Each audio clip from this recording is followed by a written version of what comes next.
Assalamualaikum warahmatullahi wabarakatuh. Baik, kami dari kelompok 2 akan mempresentasikan hasil kerja dari kelompok kami, yaitu materi tentang penilaian status gizi secara langsung, secara biokimia, dan juga biofisik. Dengan dosen pengampu, yaitu Ibu Yuli Heirina Hamid, SPD MSI. Sebelumnya, izinkan kami untuk mengenalkan anggota kelompok dari kelompok 2, yaitu ada Desi Arami, Maulis Syakira, Satria Syafaat, kemudian saya sendiri sebagai moderator Trisha Darsianggi, dan juga Filsafia Siska. Baik, slide selanjutnya. Nah, seperti yang kita ketahui, penilaian status gizi, jadi penilaian itu didefinisikan sebagai sebuah proses pengumpulan, analisis, dan juga interpretasi informasi. Nah, status gizi itu adalah suatu ukuran mengenai kondisi tubuh seseorang, ataupun juga dikatakan sebagai status kesehatan seseorang. Dilihat dari makanan yang dikonsumsi dan juga penggunaan zat-zat gizi di dalam tubuh seseorang. Nah, cara menentukan status gizi itu dapat dengan dua cara, yaitu secara langsung dan juga secara tidak langsung. Nah, secara langsung yaitu dengan antropometri, kemudian klinis, biokimia, dan biofisik. Kemudian yang tidak langsung yaitu dengan cara survei konsumsi makanan, kemudian statistik vital, dan faktor ekologi. Nah, namun pada presentasi kali ini kami akan memfokuskan pada pembahasan secara langsung, yaitu pada biokimia dan juga biofisika. Kemudian materi selanjutnya akan disampaikan oleh rekan saya, yaitu Desi Arami. Kepada Desi Arami, dipersilahkan. Baik, terima kasih moderator. Nah, saya akan menjelaskan tentang penilaian secara biokimia. Nah, penilaian biokimia itu merupakan salah satu metode dalam penilaian status gizi yang bersifat langsung. Nah, penilaian biokimia ini merupakan salah satu metode dalam penilaian status gizi yang bersifat langsung dan digunakan menilai zat gizi mikro. Penilaian status gizi ini secara biokimia disebut juga dengan metode pemeriksaan laboratorium atau mengukur kadar zat gizi di dalam tubuh dan ekskresi tubuh. Nah, kemudian setelah diukur, dibandingkan dengan suatu nilai normatif yang sudah ditetapkan. Nah, penilaian status gizi dengan biokimia ini disebut juga sebagai pemeriksaan spesimen yang diuji secara laboratorius, yang dilakukan pada berbagai macam jaringan tubuh. Nah, jaringan tubuh yang digunakan yaitu antara lain darah, urin, tinja, dan juga beberapa jaringan tubuh seperti hati dan otot. Slide selanjutnya, Maulis. Nah, kemudian pada umumnya yang dinilai dalam penilaian status gizi secara biokimia ini antara lain ada zat besi, vitamin, protein, dan mineral. Nah, yang pertama ada zat besi. Apa sih zat besi itu? Nah, zat besi itu adalah komponen penting dari molekul hemoglobin yang merupakan pigmen pembawa oksigen. Nah, kemudian zat besi ini di sel darah merah, setiap molekul hemoglobin itu berkonjugasi dengan protein, yaitu globin, dan berikatan dengan 4 molekul heme. Nah, status besi ini dengan melakukan analisis pada hemoglobin seharusnya tidak digunakan satu-satunya untuk menentukan status besi pada seseorang. Kenapa? Karena hal ini disebabkan oleh jarak hemoglobin seseorang dengan normal tidak anemia atau tumpang tindih dengan nilai orang yang kekurangan besi. Nah, status besi dapat menggambarkan keadaan kekurangan besi secara langsung sehingga dapat dipastikan intervensi yang akan dilakukan penilaian status besi dari suatu populasi sangat kritis karena kekurangan besi adalah kekurangan yang sangat sering dijumpai daripada kekurangan zat gizi mikro yang lain baik di negara berkembang maupun di negara yang maju. Kemudian yang kedua ada vitamin. Jenis vitamin A, D, E, dan K merupakan vitamin yang sejenis larut dalam lemak dengan struktur yang didasarkan pada unit. Isofren, vitamin A dan E disimpan dalam tubuh, terutama hati dan jaringan adiposa. Sebaliknya, dalam jumlah kecil, vitamin D itu disimpan tetapi juga dibentuk dengan bantuan sinar matahari sebagai prekursor vitamin D dalam kulit. Nah, secara umum vitamin A, D, dan E ini juga terbentuk lebih lambat dibanding dengan vitamin yang larut dalam air. Kemudian yang ketiga ada protein. Nah, pada orang dewasa, baik itu laki-laki maupun perempuan, rujukan dengan berat badan 700 kg diperkirakan berisi protein di dalam tubuhnya itu 11 kg atau sebesar 16% yang tersebar ke dalam berbagai jaringan, baik itu di dalam tubuh. Nah, beberapa protein di dalam tubuh itu berada pada jaringan otot sekitar 43% dan sebagian kecil berada pada jaringan visceral. Nah, apa sih jaringan visceral ini? Protein visceral dibuat dari serum protein seperti eritrosit, granulosit, dan limfosit. Nah, granulosit dan limfosit ini tersimpan pada jaringan organ, misalnya hati, ginjal, pankreas, dan jantung. Nah, komponen lain yang besar dalam tubuh ditemukan dalam ekstraseluler. Kemudian yang keempat ada mineral. Nah, tubuh kita sangat membutuhkan mineral untuk membantu proses metabolisme tubuh, yaitu menjadi bahan baku kinerja enzim. Nah, setiap orang itu memiliki kebutuhan mineral yang berbeda, tergantung pada kebutuhan fisik, umur, dan faktor kesehatan secara umum. Nah, mungkin hanya itu yang bisa saya jelaskan. Slide selanjutnya akan dijelaskan oleh rekan saya. Saya kembalikan kepada moderator. Baik, untuk materi selanjutnya akan dijelaskan oleh rekan saya Satria Syafaat. Kepada Satria dipersilahkan. Baik, terima kasih kepada moderator. Untuk selanjutnya yaitu saya akan menjelaskan tentang kelebihan secara biokimia. Yang pertama yaitu dapat mendeteksi defisiensi zat gizi lebih dini. Yang mana defisiensi ini ialah kekurangan dari entitas fungsional. Berarti dapat mendeteksi kekurangan entitas fungsional lebih dini. Yang kedua yaitu hasil dari pemeriksaan biokimia lebih objektif, yang mana penilaian secara biokimia hasilnya bersifat lebih objektif. Yang ketiga dapat menunjang hasil pemeriksaan metode lain dalam penilaian status gizi. Slide selanjutnya.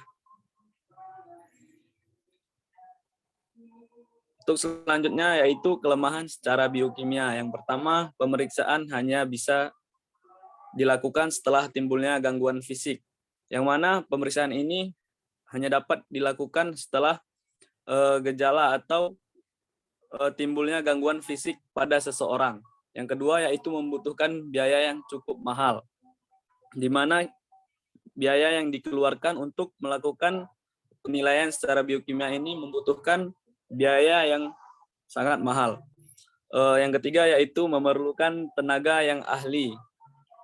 Untuk melakukan penilaian secara biokimia dibutuhkan tenaga ahli yang mampu dalam bidang tersebut.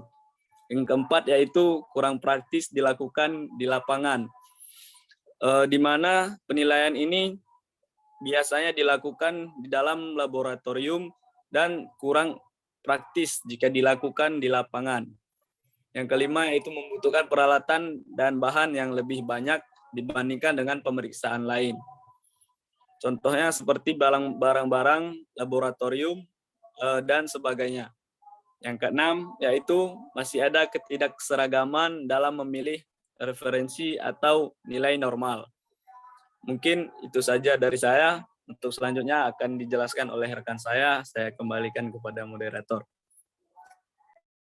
Baik, untuk materi selanjutnya akan dijelaskan oleh rekan saya, yaitu Maulis Syakira. Kepada Maulis dipersilahkan. Baik, terima kasih. Selanjutnya adalah penilaian secara biofisika. Nah, penilaian status gizi dengan biofisika ini termasuk penilaian status gizi secara langsung. Biofisika merupakan struktur khususnya status gizi dengan melihat kemampuan fungsi jaringan dan melihat perubahan dan jaringan. Penilaian biofisik ini memerlukan biaya yang besar. umumnya dapat digunakan dalam situasi tertentu seperti kejadian buta endemik yang cara digunakannya adalah dengan tes adaptasi gelap. Penentuan status gizi secara biofisik adalah melihat kemampuan fungsi jaringan dan perubahan struktur. Tes kemampuan fungsi jaringan ini meliputi kemampuan kerja dan energi serta adaptasi sikap. Tes perubahan struktur dapat dilihat secara klinis seperti pengerasan kuku, pertumbuhan rambut yang tidak normal, dan penurunan elastisitas kartilago. Sedangkan yang tidak dapat dilihat secara klinis biasanya dilakukan dengan pemeriksaan radiologi. Selanjutnya, penilaian secara biofisika itu dapat dilakukan dengan 3 cara. Ada uji radiologi, tes fungsi fisik, dan sitologi. Nah, yang pertama adalah uji radiologi. Pemeriksaan radiologi secara radiologi adalah pemeriksaan yang menggunakan teknologi pencitraan untuk mendiagnosis suatu penyakit. Pemeriksaan radiologi diagnostik dilakukan untuk membantu tim medis melihat struktur di dalam tubuh. Hasil dari rekam gambar diagnostis dapat membantu ahli radiologi atau dokter lain untuk mengetahui diagnosis penyebab gejala pasien, memantau seberapa baik tubuh merespon pengobatan yang diterima, atau screening untuk berbagai penyakit seperti kanker usus atau penyakit jantung. Pemeriksaan radiologi dilakukan dengan menggunakan pencitraan seperti CT scan, ultrasound, MRI, fluoroskopi untuk memandu prosedur. Pencitraan sangat membantu dokter saat memasukkan kateter, kabel, dan instrumen serta alat kecil lainnya ke dalam tubuh ketika dilakukan pemeriksaan. Tujuan dari pemeriksaan radiologi ini adalah untuk mengetahui kondisi kesehatan pasien melalui teknologi radiologi. Dari hasil rekam gambar akan diketahui kondisi pasien. Nah, dari rekam gambar tersebutlah akan ditentukan diagnosis dan rekomendasi penanganan untuk pengobatan.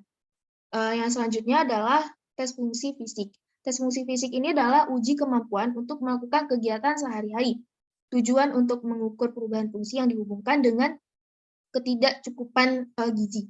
Hasil pemeriksaan akan dicatat dalam bentuk rekam medis. Pemeriksaan ini diperlukan untuk mengkaji bagian tubuh pasien secara lokal atau langsung untuk memperoleh informasi atau data diri dari keadaan pasien secara komprehensif untuk menegakkan suatu diagnosa. Ada beberapa teknik yang digunakan dalam pemeriksaan fisik, yaitu inspeksi, palpasi, perkusi, dan auskultasi. Ada beberapa macam tes fungsi fisik, yang ada ketajaman penglihatan, lalu yang kedua adaptasi pada suasana gelap, yang ketiga penampilan fisik, dan yang terakhir adalah koordinasi otot. Nah, yang terakhir adalah tes sitologi. Sitologi merupakan ilmu pengetahuan yang mempelajari sel yang berasal dari tubuh manusia, baik yang terlepas sendiri dari permukaan epitel atau yang diambil dari berbagai tempat dengan cara tertentu. Tes sitologi ini berperan untuk menentukan perubahan struktur sel yang dikenal dengan istilah sitologi diagnostis. Bahan-bahan yang dapat diperiksa secara sitologi adalah urin, dahak, cairan lambung, cairan pleura, ascites, cairan sendi, cairan cerebrospinal, glukosa, dan aspirasi jaringan tumor. Sekian dari saya kembalikan kepada moderator. Baik, untuk materi terakhir akan disampaikan oleh rekan saya, Filsa Fiasiska. Kepada Filsa dipersilahkan. Baik, terima kasih kepada moderator. Untuk selanjutnya,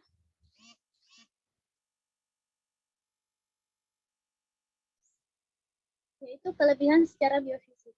Nah, di sini terdapat 2 kelebihan penilaian status gizi secara biofisik, yaitu mudah dan cepat. Seperti yang dijelaskan oleh rekan saya sebelumnya, di mana pemeriksaan status gizi secara biofisik ini dapat dilakukan dengan melihat kemampuan fungsi jaringan dan perubahan struktur jaringan. Oleh karena itu, dengan melihat bagaimana keadaan fisik seseorang, perubahan yang terjadi pada fisik seseorang, baik itu dari perubahan rambutnya maupun perubahan fisik yang lainnya, dengan mudah kita dapat mengetahui bagaimana status gizi yang ada pada diri seseorang. Nah, kemudian hasil setelah pemeriksaan itu akan keluar lebih cepat dibanding dengan penilaian status gizi secara biokimia. Slide selanjutnya. Selain adanya kelebihan pada penilaian status gizi secara biofisik, juga terdapat kelemahan. Di mana kelemahan yang pertama ini, metode biofisik ini pada umumnya memerlukan biaya yang sangat mahal karena tergantung dari alat-alat yang digunakan dalam pemeriksaan secara biofisik. Yang kedua, yaitu memerlukan tenaga profesional. Artinya, tidak setiap orang mampu untuk menilai bagaimana keadaan ataupun status gizi dari setiap orangnya. Oleh karenanya diperlukan orang-orang yang sudah memiliki pengalaman, orang-orang yang memang profesional dalam bidangnya untuk melihat ataupun memeriksa status gizi pada tubuh seseorang. Nah, yang terakhir yaitu hanya dapat diterapkan dalam keadaan tertentu. Tidak dalam setiap keadaan dapat dilakukan pemeriksaan status gizi secara biofisik. Sekian dari saya kembalikan kepada moderator. Baik, dengan berakhirnya presentasi yang disampaikan oleh Filsafia Siska, maka berakhir pula presentasi dari kelompok kami. Lebih dan kurang kami mohon maaf. Apabila ada kesalahan kami mohon maaf. Wabillahi taufiq wal hidayah. Assalamualaikum warahmatullahi wabarakatuh. Waalaikumsalam warahmatullahi wabarakatuh. Waalaikumsalam. Sudah pas